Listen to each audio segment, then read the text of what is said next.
Thank you, Mr. Chairman. This is the subcommittee's second hearing this year. Last month, we had to listen to my Republican colleagues push for the impeachment of federal judges who had the nerve to rule against the Trump administration. Today's hearing marks another low. In the last month, federal agents shot and killed 2 of our fellow Americans in Minnesota. Bystanders and journalists have documented numerous abuses of constitutional rights by federal agents in Minneapolis, including warrantless arrest, use of excessive force, racial profiling, surveillance of protesters, and the detention of U.S. citizens and children. This abuse of power and much-needed oversight of the Trump administration should be the focus of this subcommittee because of the individuals involved in what they have done. Somewhere along the way, many of my Republican colleagues decided they could tolerate the scenes of agents shooting innocent American citizens. But the timely topic to them is fraud by one immigrant group in that same state. As part of their ongoing need to carry water for the president, they have chosen to embrace his bigoted attacks on Somali immigrants, whom he has called garbage. The shameful title of today's hearing reflects that same approach. I want to be clear. Fraud is a crime and it should be prosecuted accordingly. In fact, it was the Biden Justice Department that opened the Minnesota fraud investigation and brought the first prosecution. And it is the Trump Justice Department that has diverted prosecutors and FBI agents away from fraud investigations to focus on the president's mass deportation campaign and his effort to establish some sort of retribution for his political enemies. According to the Cato Institute, a conservative operation, American citizens accounted for 95% of federal welfare fraud losses from 2013 to 2024.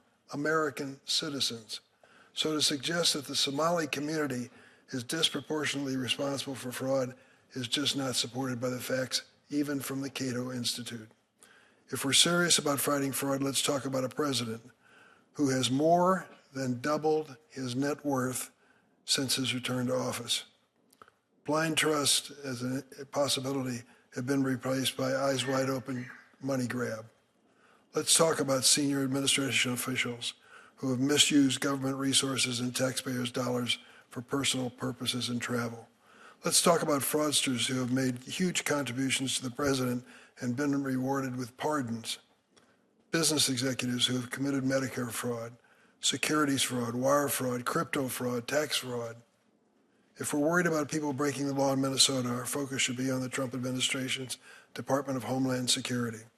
Last week, the chief federal district judge in Minnesota, a Republican appointee, noted that ICE violated 96 court orders in Minnesota in January alone, likely more than some federal agents have violated in their entire existence. But Minnesota is not the only place suffering from this cruelty of this administration. For months, the administration has targeted my home state of Illinois as part of reckless attacks they claim are law enforcement operations. In reality, they are not enforcing the law. They are breaking it with their racial profiling, detentions, threats, and use of excessive force. Last month, the administration expanded its attacks by trying to freeze billions of dollars in essential funding for children and families in 5 Democratic-led states. Illinois was targeted along with Minnesota, New York, California, and Colorado. Political retribution at the expense of children. The administration provided no support for their allegations that these states were improperly awarding benefits, but the explanation is obvious. This is another act of political retribution by the Trump administration. This hearing is an affront to the people of Minnesota and the memories of those who lost their lives at the hands of immigration officers. The real fraud we should be focused on is the one perpetrated by this president and his acolytes. I yield.